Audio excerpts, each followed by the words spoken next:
Hi everyone, hope you are doing good. आप देख रहे हैं इंडियन बेसिक लॉ और मैं हूँ मिस्टी आपके साथ। एंड आज का हमारा टॉपिक है statute and need for interpretation. हम बात करेंगे स्टैट्यूट के बारे में, हम नीड के बारे में बात करेंगे, हम प्रिंसिपल्स के बारे में बात करेंगे, कौन कौन से मेथड्स होते हैं उसके बारे में बात करेंगे, एग्जैक्टली क्यों उसकी ज़रूरत है उसके बारे में बात करेंगे। सिर्फ अगर मैं वर्ड स्टैट्यूट की बात करूं, so the expression statute is used in contradistinction to the common law and to ordinance according to the Coke COKE. Statute differ from common law and ordinance in this, that statute must be made by the king with the assent of the lords and commons, and it is appear by the act that it was made by two only. It is not a statute but merely an ordinance. अगर बात करें statute की, an act of a legislator that declares, proscribes और command something a specific law expressed in writing. मतलब जो properly लिखा गया है उसे बोलते हैं स्टैट्यूट्स। मतलब लॉ में अगर कोई भी चीज़ एक्सप्रेस की गई है because of some reason, so it means its statutes. A statute is a written law passed by a legislature on the state of or federal level. Statutes set forth general proposition of law that court apply to specific situation. कोई भी specific situation में जो law apply किया जाता है उसे statutes बोलते हैं। अगर हम एग्जाम्पल की बात करें, इसका क्या एग्जाम्पल है उसके बारे में डिस्कस करते हैं। Any legislation is statutory law. Legislation is a statute, therefore statutory law. If your country allows precedent cases as a source of law, then those are part of the body of case law. अगर हम बात करें सिर्फ law की, तो अगर कोई भी लॉ पास किया गया है by the legislator body, so this is a opposed or oral or customary law or regulatory law which is promulgated by the executive or common law of the judiciary. अगर हम बात करें statutory may be originate with national, state legislatures और local municipalities. मतलब किसी ने भी अगर किसी लॉ को पास कर दिया गया है, एग्जाम्पल की बात करें, so for instance your country's traffic regulations. अगर कोई भी कंट्री के ट्रैफिक रेगुलेशंस हैं, टैक्स है, लॉज है, क्रिमिनल कोड्स हैं, कंपनी फॉर्मेशन रेगुलेशन है, तो ये स्टैट्यूटरी लॉ के एग्जाम्पल में आते हैं। अब देखा जाए तो लॉ और स्टैट्यूट क्या बेसिकली इसके बीच में डिफरेंस है, क्योंकि लॉ है वो भी ऑब्वियसली पास किया गया और जो स्टैट्यूट है उसको भी बोला गया है कि जो लेजिस्लेचर ने पास किया है वो स्टैट्यूट होता है। तो हम डिफरेंस के बारे में बात करते हैं। Statute law is written laws originated from municipalities, states और national legislatures. Laws are written और अनरिटन गाइडलाइंस और rules that are followed by communities. मतलब ये सारे जो लॉ होते हैं जो कम्युनिटीज़ से फॉलो किए जाते हैं, जो पास भी होते हैं सेम तरीके से, वो लॉ होता है।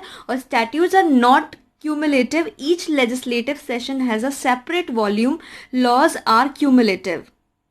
अब बात करते हैं क्यूमुलेटिव क्या होता है, क्यों दिया गया है स्टैट्यूट में ये क्यूमुलेटिव वर्ड।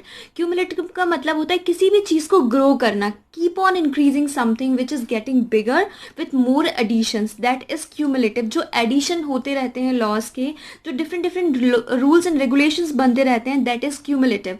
और अगर मैं एग्जाम्पल दूँ तो एग्जाम्पल की बात करते हैं। Cumulative is the increasing amount of water in a pool that is being field.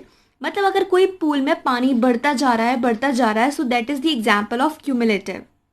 अब बात करते हैं स्टैट्यूटरी लॉ कितने टाइप के होते हैं। ये दो टाइप के होते हैं। It can be defined as rules created by the legislator known by the subject of the legal law order, that two kinds of law for the community which is written and non written. So B1 and B2, one is written and non-written. Often, especially considering state law, the written formal law and the law for the community overlap. Because India जो country है वो बहुत ज़्यादा traditional है, cultural है, different rituals हैं, तो बहुत सारे जो लॉ हैं जो भगवान की बुक्स हैं वहाँ से लिए गए हैं। So what are the statutes of God? God statutes love God with your heart, soul and might. By loving God in such a way everything else will follow. Listen to God's voice and His commandments. Seek God entirely. Focus on His commandments. जो बोला गया है, जो लिखा गया है, उस पर फोकस करना are the statutes of God. अब बात करते हैं कौन कौन से डिफरेंट पार्ट्स होते हैं स्टैट्यूट में। What are the different parts of a statute? Preamble, a preliminary introduction to the statute or constitution. Enacting clause, body, repelling clause, saving clause, separability clause, effectivity clause। ये सारे different part होते हैं statute के। अब जानते हैं जो interpretation है वो स्टैट्यूट्स में इसका क्या ज़रूरत है, होता क्या है उसके बारे में भी जानेंगे. So first is need for interpretation of statutes. The purpose of interpretation of statutes is to help the judge to ascertain the intention of the legislature, not to control that intention or to confine it within the limits which the judge may deem reasonable or expedient. Means इसमें जो होता है, अब इसमें क्या है कि interpretation मतलब किसी भी चीज़ को एक्सप्लेन करना. अब लिख तो गए, जो स्टैट्यूट्स हैं, जो लॉज हैं वो लिख तो जा चुके हैं, बट क्यों, कैसे, क्या और इसका क्या एक्सप्लेनेशन है वो बताया गया है. Need for the interpretation. अगर किसी ने कुछ बोल दिया कि इसमें ऐसा होना है और उसका कोई एग्जाम्पल नहीं है, उसका कोई एक्सप्लेनेशन नहीं है, तो डेफिनेटली उस चीज़ को लीगलाइज करना will be very much difficult. इसीलिए इंटरप्रिटेशन की बहुत ज़्यादा ज़रूरत है. Also but the task is not so easy as it seems, because in the first instance word use in the statute may convey more than once meaning. क्योंकि एक जो शब्द होता है वो बहुत सारे मीनिंग कन्वे कर सकता है. इसीलिए words in any language have not any fixed और precise meaning in different context. Word may mean different things, इसीलिए करना ज़रूरी है. Secondly, it is not possible for the legislators enacting a statute to foresee all the contingencies at the time of enactment and to cover all the situation and circumstances. जो भी situations हैं, जो भी circumstances हैं, उसको cover करने के लिए interpretation of statutes बहुत ज़्यादा ज़रूरी है. Thirdly, बात करते हैं the intention of the legislator in the word of Watson is a very slippery phrase which popularly understood may signify anything from intention embodied in positive enactment to speculate opinion as to what the legislature probably would have meant. मतलब कोई भी अगर law या कोई भी कानून बना है तो उसका क्या ज़रूरत है, उसका क्या मतलब है इस पर्टिकुलर चीज़ के लिए. इसीलिए interpretation of statutes is very much must.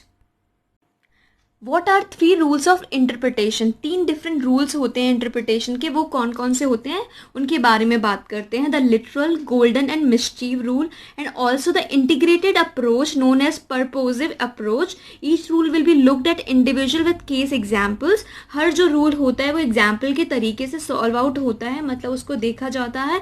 The literal rule uses the plain ordinary meaning of words. So we'll talk about what is purposive approach. मतलब ऐसी अप्रोच जो एक्सप्लेन करके दी गई है. और इंग्लिश में अगर प्रॉपर डेफिनेशन में बात करूँ, so it is flexible approach giving जजेस greater scope to develop the law in line with what they perceive to be parliament intention. The purposive approach more readily embraces the use of extrinsic aids to assist in finding parliament intention. So this is the modern law. modern एक principle है जो एक modern theory है जिसको रख कर बात की जाती है या फिर interpretate किया जाता है.